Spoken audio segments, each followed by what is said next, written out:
তুমি যদি এতদিন তোমার আমানত নষ্ট করে থাকো, তোমার টাইম নষ্ট করে থাকো, তোমার এনার্জি নষ্ট করে থাকো, তোমার ফোকাস নষ্ট করে থাকো, তাহলে ডেফিনেটলি তুমি দায়ী। এই দায় থেকে মুক্তি যদি পেতে চাও, ভবিষ্যতে যদি ভালো করতে চাও, সেটা অটোমেটিক হবে না। আমি শুকনা ফাঁপা মোটিভেশনাল ওয়ার্ড তোমাকে বলতে এখানে আসি নাই যে তোমাকে দিয়ে হবে, তুমি যাই করো না কেন হবে না, হবে না।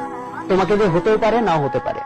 তো তুমি এতদিন যেরকম ছিলা, যেরকম থাকার কারণে তোমার রেজাল্ট খারাপ হয়েছে, সেই রকমই যদি তুমি এখন থেকে থাকো, তো ভবিষ্যতে তোমার জন্য খারাপ, ভবিষ্যৎ মোটেও তোমার জন্য উজ্জ্বল না।